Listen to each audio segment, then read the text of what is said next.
И здесь четверка мечей. Мужчина, да. Смотрите, здесь человек, опять же таки, не привязываюсь я, хотя ладно, давайте озвучу. Либо же это водный знак зодиака, либо человек, у которого есть чувство к вам.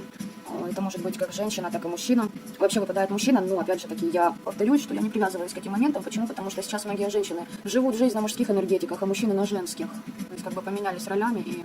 В общем так, сигнификатор этого человека очень озабочен тем, чтобы выйти из финансового кризиса. Получить, знаете, как подарок судьбы, исцелиться от нищеты человек желает. Смотрите, человек вообще очень ограничен в своей работе, в своей реализации. Он хотел бы вести дела по старым схемам, но это не срабатывает. Он не понимает, по какой причине это вообще происходит, эмоционирует, при этом закрывает себя от всего мира, в депрессухах находится и еще в безденежье. Понимаете, он хочет, чтобы было больше денег, но по старым схемам. В 2020 году многие схемы ломаются, и как бы, мир меняется, если ты не меняешься с ним, то ты попадаешь в десятку мечей. Тут ему жизнь, смотрите, прям его хорошенько этого стукнуло, товарища. Этого человека жизнь вообще ставит в полнейший тупик, обездвиживает, не дает ему возможность продвигаться, воплощать свои идеи в жизнь, что-то предпринимать, делать, как-либо действовать. Слушайте, здесь увольнения также могут проходить. Но это не самое страшное, понимаете? Вроде бы как и таланты есть у человека, и есть ему что делать, а дороги все перекрыты. Увольнение это увольнение, но здесь еще такая ситуация, что полное перекрытие человеку любых дорог в жизни на продвижение по карьерной лестнице. Вот вообще. И такое впечатление, понимаете, как воспоминаниями о прошлом живет это раз. Эмоций полно.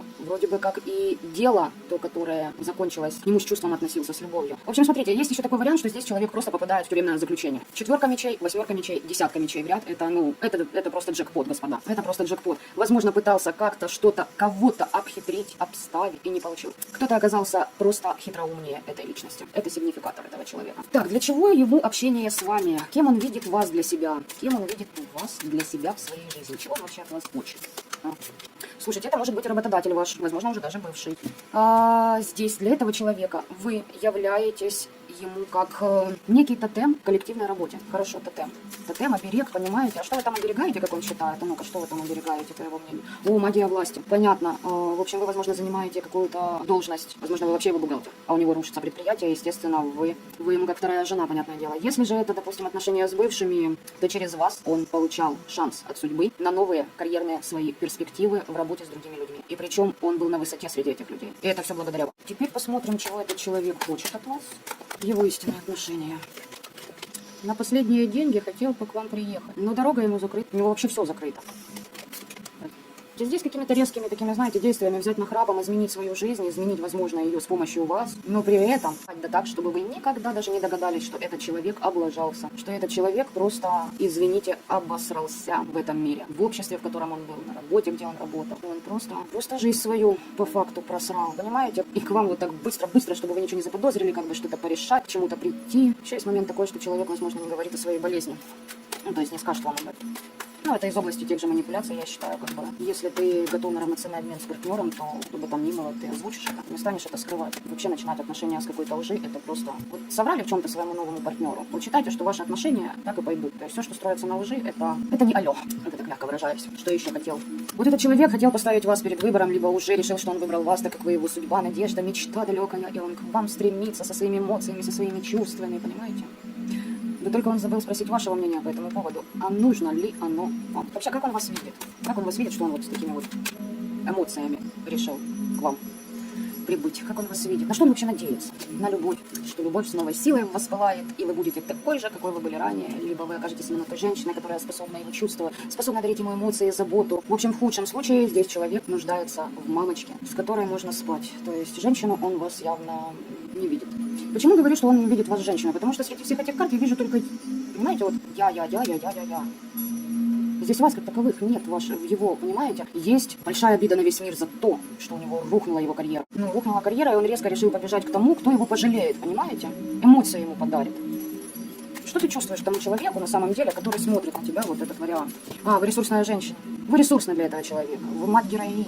Вы такая таинственная, у вас есть загадка, и с вами будет просто шикарно сотрудничать. Если это действительно смотрите на своих коллег по работе, там уже, конечно, да, расклад под себя, опять же таки, перестройте, пожалуйста. То есть вы ресурсны. Вы амулет по достижению власти в общественных организациях, в работе с общественностью. Вы просто кладезь для этого человека. Еще какие отношения? Хорошо, ладно, все это мы посмотрели, отношения, ты думаешь, что планировал, показали. А то, что скрыто вообще, то, что скрываешь по отношению к тому, кто смотрит этот расклад на тебя. Ой, кошмар, слушайте, он здесь, значит, решил через свои вот эти вот поползновения к вам, получить от вас сад цветущих камней, прям рай, как он считает, что ему вести будут деньги, блага, а вы ему это все просто так дадите. Вот ему положено, понимаете? Вот прям говорит, мне же положено, у нее же есть. То есть человек не думает, почему его поставили вот в эту всю ситуацию, да, где ему дороги на все перекрыты. Он тут же пытается, как пиявка, присосаться к тому, у кого все есть. Тоже, конечно, человечек не алло, если честно, не алло. Так, ну и что он будет там делать? Давайте поглядим его действия до 13 сентября, то есть какие действия в вашу сторону этот человек будет предпринимать. У этого человека будет очень большой кризис его убеждений. И будет он над этим думать, ой, как долго, ибо он лишь в начале своей трансформации и в начале своего пути. Что такое долго? От полугода и дальше.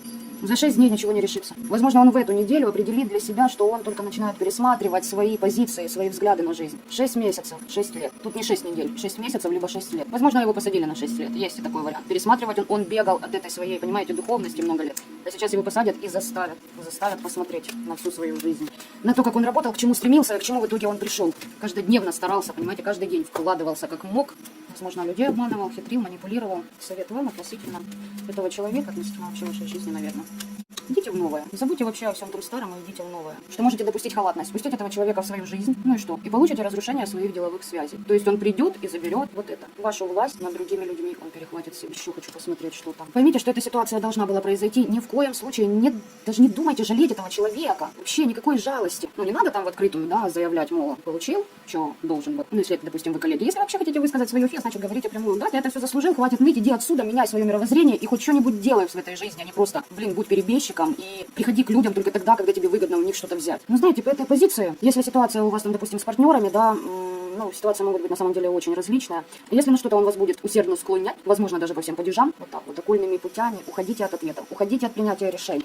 Будет требовать от вас конкретики, конкретно можете сказать то, чем вы недовольны, если будет на то желание. Если желания не будет у вас на это, значит, вообще никакой конкретики этому человеку не давайте, ибо просто попытается сыграть он на вашей совестливости, я бы вот так сказала. Ну, тут давно же было так неплохо, у нас было все хорошо, чудесно, прекрасно. Ну, может, ты поделишься вообще тем, что есть у тебя. Слушайте, отпустите просто этого человека. Отпустите. Не давайте ему быть в вашей жизни. Что бы он там вам не рассказывал, не говорил, возможно, будет продавливать на ту ситуацию, как нам было хорошо в прошлом. Нет. Уходите, это токсичный человек для вас. Тем более, если вы, вы стоите крепко на ногах в этой жизни, то есть у вас есть свой бизнес, даже свое дело, которое вам приносит вполне приличные доходы. Вы занимаетесь любимым делом, вы чувствуете себя наполненным, у вас хорошо идет связь с людьми, контакт с людьми. Зачем каким-то, извините, крысам отдавать вас? Совет вам от предков духа вашего рода, которые темные, которые уже еще внизу там. Ну, замечательно. В общем, смотрите. Во-первых, подсказки через сны. Не отметайте сны, записывайте по возможности, листик бумажку возле кровати кладете и записываете, ибо потом забудете. Во снах вам все покажут. Во-первых, этот человек захочет влиять на вашу психику, сломить вашу волю через смятение, через заморочки, чтобы вы сомневались в себе, чтобы неверие в себя, в свои силы пошло, понимаете? То есть как застопорить вас, чтобы вы не были настолько нахально счастливы. Я бы вот так сказала. Его бесит, что вы духовно выше него, понимаете? И духовность свою прокачиваете. Еще что здесь за карты вылетает? Духовность. Ага, духовность вам в помощь. В храмы сходите. Помяните предков духа вашего рода. Женскую, мужскую линию. Поименно знаете вообще отлично.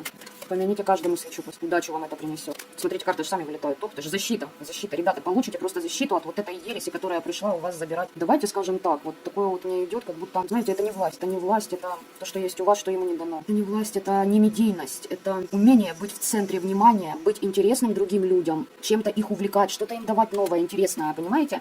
У него нет, он завидует, этот человек. Очень завидует. Исцеление получите, защиту получите от этих атак извне, то есть ваш род вам на защиту придет. И падение врагов случится.